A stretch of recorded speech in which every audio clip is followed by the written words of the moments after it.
The ballroom doors burst open just as I adjusted the strap of my camera. My heart thudded a little louder against my ribs, but I kept my smile easy, calm. Familiar faces I hadn't seen in years floated across the golden-lit room. Laughter echoed.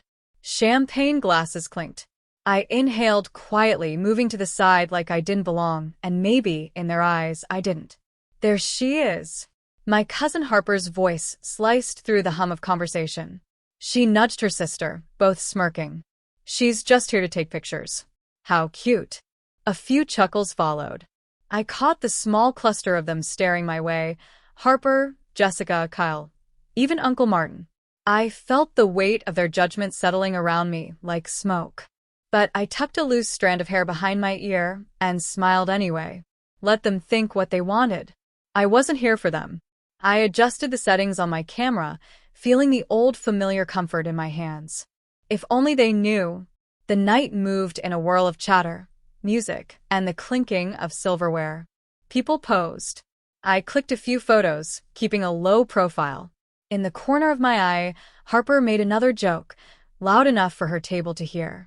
"Don't forget to tip the photographer," she laughed, tossing her hair over her shoulder. Her friends howled. I pretended not to hear. Inside, a tiny flicker burned hotter, but I smiled. I didn't need to defend myself. Not tonight. Because tonight wasn't about proving anything. It was about becoming. Halfway through the evening, a suited man approached me. Tall, graying at the temples, with a badge on his lapel. Event photographer. He cleared his throat and smiled. "Miss CEO," he said warmly, offering a small bow. "Are you ready for your official shots?"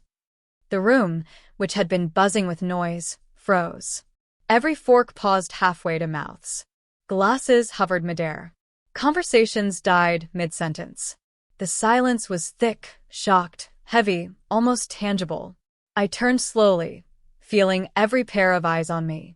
Harper's wine glass slipped from her fingers, hitting the table with a sharp clink. Jessica's jaw visibly dropped. Kyle blinked, fumbled his drink, and looked like he wanted to disappear. Even Uncle Martin, who'd always treated me like invisible furniture, stared with wide, disbelieving eyes. I let the smile curve naturally on my lips. I set my camera down gently on the nearby table and stood straighter. "Of course," I said, voice clear, strong. "Let's begin." The photographer guided me toward the grand staircase for the portraits. As I passed the tables, I heard someone whisper sharply, "Miss CEO?" A younger cousin whispered, "I thought she was Justa?" "No way," someone muttered behind their hand. And yet, no one dared speak out loud anymore. The tension cracked through the room like a thunderstorm waiting to break. Harper was still frozen, lips parted like she couldn't figure out whether to scream or smile. I reached the stairs, posed naturally, and smiled for the flash of the camera. They wanted to laugh at me? Now, they couldn't even meet my eyes. And the best part? I hadn't said a single cruel word. I hadn't even needed to. My success spoke louder than anything they could ever say. After the photos, the real night began. I didn't rush back to the tables. No, I took my time, letting the weight of the moment settle. The event photographer smiled as he showed me a few of the shots on his camera. "These are stunning, Miss Walker," he said. "The board will be thrilled." "Thank you," I answered softly, not glancing back once at the crowd still whispering behind me. When I finally turned, I walked toward the buffet. Calm, unhurried. Like I belonged because I did. I caught sight of Harper out of the corner of my eye. She was half whispering, half panicking to Jessica. "But she's not that Emma Walker, is she?" Jessica shook her head in disbelief. "The Emma Walker who made Forbes under 30? The one who runs 3 companies? That can't be her." I smiled politely at the server as he handed me a plate, choosing a few simple items. No need to make a scene. No need to gloat.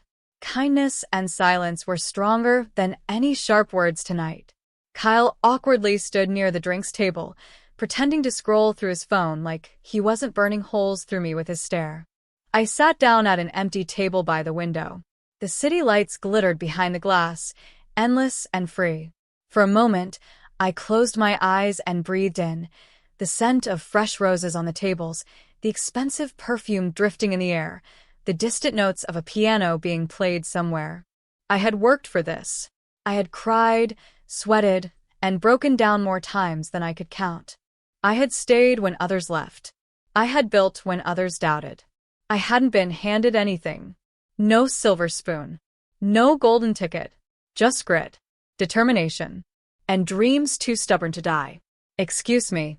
I opened my eyes to find a small figure standing nervously beside me. It was Hannah, my younger cousin, only about 16 now. She clutched her phone awkwardly and bit her lip. I was wondering, she began, voice shaking. Could I maybe ask you for some advice? About starting a business?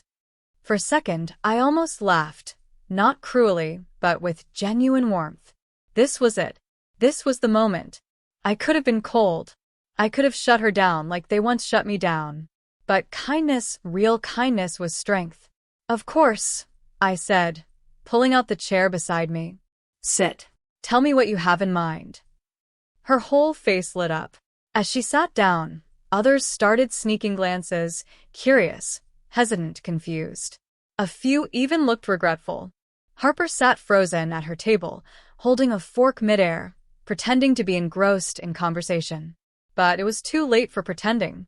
The room had already shifted. Not because I had forced it, but because truth didn't need permission to shine. I leaned closer to Hannah, genuinely listening as she spoke, encouraging her when she stumbled. Around me, the noise of the reunion continued, but it was different now. Softer. Careful. I didn't need to confront anyone. I didn't need to throw anything back in their faces. The silence, the stunned stares, the shifting energy, that was enough. Besides, revenge wasn't the goal. Growth was. And kindness was the most unstoppable revenge of all. The night stretched on, but it felt different now. People were no longer laughing as freely. There were no more careless jokes tossed across the tables like knives. Instead, there was a careful kind of curiosity in the air. A hesitance. A shifting of weight in chairs. Glances exchanged when they thought I wasn't looking. It was almost funny, in a bittersweet way, how fast they rewrote their memories. I sipped my water slowly, listening as Hannah shared her dreams with me, how she wanted to design her own jewelry line, how scared she was of failing. She fidgeted with her bracelet. I don't want them to laugh at me. I leaned forward slightly, my voice quiet but steady. Hannah, I said, they only laugh because they're afraid. Afraid someone else might have the courage they never found. Her eyes widened a little, like I had handed her something precious. And maybe I had. Maybe belief is the rarest gift you can give someone in a world so quick to take it away. Across the room, Uncle Martin was suddenly deeply invested in a conversation about taxes. Jessica's laughter was too loud, too forced. And Harper hadn't touched her food. She sat stiffly, her eyes flickering toward me every few seconds, as if hoping I might look her way and give her a lifeline to grasp onto. But I didn't. Not out of cruelty. Out of peace. Sometimes you grow too big for old spaces. And tonight, I had outgrown this room without needing to say a single word. A waiter passed by offering coffee. I thanked him, accepting a cup. Harper must have seen it. The way he spoke to me with respect, the subtle tilt of his head. Because suddenly, she was on her feet, making her way toward me with quick, uncertain steps. Emma, she said, her voice sticky sweet, too rehearsed. I looked up, setting down my cup.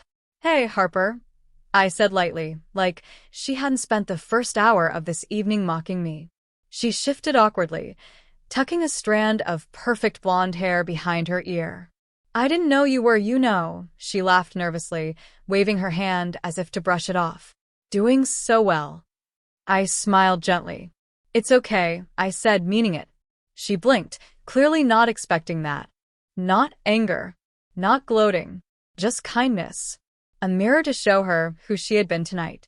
I was wondering, she rushed on, words tumbling over themselves. Maybe you could give me some advice too? I mean, I've been thinking about starting my own business too, and Her voice broke off as she stumbled over her own eagerness. I could feel the weight of the room pressing closer, silent witnesses to the reversal happening before their eyes. Once, they had seen me as invisible. Now, they waited to see what I would do. I could have cut her down. I could have embarrassed her the way she had tried to embarrass me. But that wasn't who I was anymore.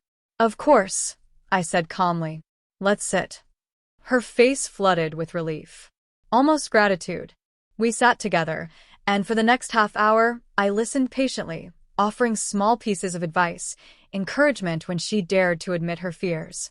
It wasn't fake. It was real. Because healing doesn't come from revenge. It comes from rising so high that bitterness can't even reach you anymore. One by one, others joined our little circle. Jessica lingered nearby, pretending not to listen. Kyle edged closer under the excuse of needing more water. It was subtle, the way they leaned in, the way they tried to reconnect, to realign their memories of who I was. But I wasn't there for their approval anymore. I was there for the small girl inside me who had once believed she wasn't enough. Tonight, she was standing tall. By the time dessert was served, the entire atmosphere of the reunion had shifted. Gone were the easy jokes, the loud laughter, the careless snickers at someone else's expense. In their place was a strange kind of reverence, a quiet awareness that maybe, just maybe, they had been wrong. I didn't bask in it. I didn't soak it up like some kind of twisted reward. Instead, I stayed focused, present, rooted in something far bigger than approval, peace. As Harper nervously scribbled notes on a napkin, asking for tips about branding and online presence, I noticed more than a few other cousins stealing glances. The same people who hadn't even said hello when I walked in. The same ones who had laughed too loud too soon. A part of me, a much younger, wounded part, wanted to hold on to that anger. Wanted to remember every slight, every smirk, every eye roll from the past. But the wiser part of me knew better. Growth isn't about proving them wrong. It's about no longer needing to. After a while, Hannah stood up, beaming. "I'm so glad I came tonight," she said shyly. I wasn't sure if anyone would even notice me. I reached out and squeezed her hand gently. "Sometimes," I said, "the ones they overlook are the ones who surprise them the most." She smiled like she was carrying the sun inside her now. As she left to rejoin her friends, Harper stayed behind, picking at the edge of her napkin, looking much smaller than the girl who had laughed at me earlier. "You know," she said softly, voice barely above a whisper, "I always thought you'd end up stuck.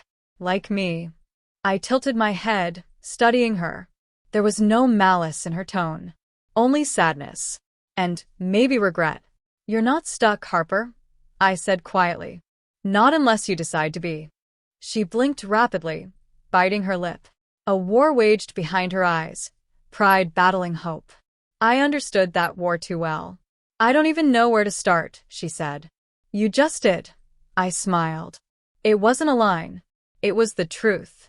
Acknowledging the gap between where you are and where you want to be, that's the first, hardest step. And she had taken it. Maybe it would take her years. Maybe she would stumble, fail, start over a dozen times. But it wasn't my job to save her. It was just my job to believe it was possible. At that moment, the event coordinator announced that the photographer, the real photographer, the one the family had hired, was ready for group portraits. Families gathered into clumps, adjusting jackets, smoothing dresses, calling for stragglers. Harper hesitated, then gave me a tentative smile. "Will you be in the pictures too?" she asked. I shrugged lightly. "If they want me." She bit her lip again. "I want you there." For a second, the old hurt threatened to rise. All the times they hadn't wanted me anywhere. But I let it go. Not for her. For me. "All right," I said, rising. As we lined up, the photographer called out names, arranging people into neat rows. "Miss Walker," he said, motioning me forward. "Front row, please." I moved into position, feeling dozens of eyes on me. But this time the weight didn't crush me. It lifted me. The flash went off. In that split second, the moment was captured, not just on camera, but in all their memories too. Not Emma, the nobody. Not Emma the joke. Emma the CEO. Emma, the woman who had walked back into the room where she was once overlooked and owned her space, not with arrogance, but with grace. As the pictures ended and people began to drift toward the dance floor, Uncle Martin approached me with a sheepish smile. "I owe you an apology," he said gruffly. I held his gaze calmly. "You don't owe me anything," I said, voice soft but steady.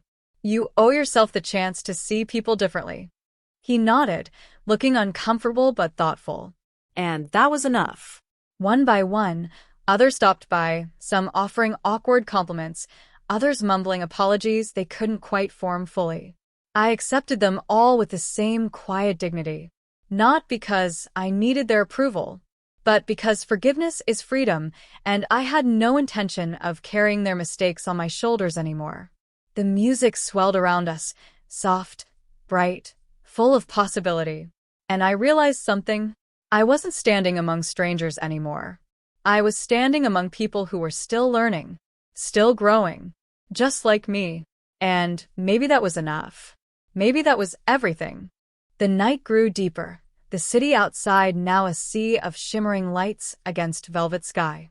The dance floor filled slowly, couples swaying, laughter beginning to soften into something genuine again. I sat quietly at my table for a moment, watching it all unfold. There was something bittersweet about it, like watching the past loosen its grip and fall away in pieces you didn't realize you were still holding. A hand tapped my shoulder gently. It was Jessica, fidgeting awkwardly with the strap of her clutch. She started, voice breaking. "I just wanted to say, you were always better than we ever deserved." Her voice cracked at the end, and she looked down, cheeks flushing. I felt the sting behind my own eyes but blinked it away. "It's never too late to be better," I said simply. She nodded, swallowing hard, before slipping away into the crowd. I let out a slow breath. Forgiveness wasn't an instant thing. It wasn't neat or easy. It was messy. It was a decision you had to make again and again. To let go, to loosen your grip on old anger, to rise above not because they deserved it, but because you did.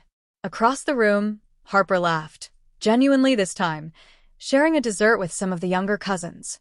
Hannah beamed as she proudly showed off a napkin full of business ideas, already dreaming bigger than the small minds that once shaped her world. I smiled. They would be all right. Maybe better than all right. Maybe amazing. A slow song started. Couples wandered to the floor. And then, to my surprise, Uncle Martin approached again, clearing his throat awkwardly. Would you like to dance?" he asked, looking every bit the uncomfortable, proud man I remembered from childhood, but also looking like someone trying, even clumsily, to change. For a heartbeat, I hesitated, not because of anger, because it felt like such a symbolic thing. But maybe symbols mattered. Maybe acceptance wasn't about waiting for someone to earn it perfectly. Maybe it was about opening the door a little, even if you kept one hand on the handle, just in case. I smiled softly. "I'd love to," I said. He smiled, a real, slightly shaky smile, and offered his arm. I placed my hand lightly on it, and together we walked to the dance floor. The music wrapped around us, soft and full of memories that could now be rewritten, reshaped into something better. We danced awkwardly, laughing at missteps. Others watched, not with mockery, but with something else in their eyes now. Respect. Pride. Hope. And as I moved across the floor, I felt it, the quiet, steady joy of knowing I had built something no one could ever take away. Not a company, not a title, not even a moment of public recognition. Self-worth, resilience, Grace. I caught Harper's eye once across the room. She lifted her glass slightly, an unspoken apology, an unspoken thank you. I lifted mine back in answer. No words were needed anymore. When the song ended, I stepped outside onto the wide balcony, letting the cool night air wrap around me. The city stretched before me, endless and breathtaking, just like the future, just like possibility. I pulled out my phone, quickly typing a note to myself, a reminder for tomorrow, for next year, for every year after. Your worth is not decided by the ones who overlook you. It's decided by the way you rise anyway. I tucked the phone away, smiling. Behind me, the laughter and music continued, a little softer, a little wiser now. And me? I was no longer the girl waiting for a seat at their table. I was the woman building tables of my own. Tables big enough for others. Tables where no one would be laughed at for daring to dream. Because kindness, real, stubborn, brave kindness, would always, always win. And tonight it already had.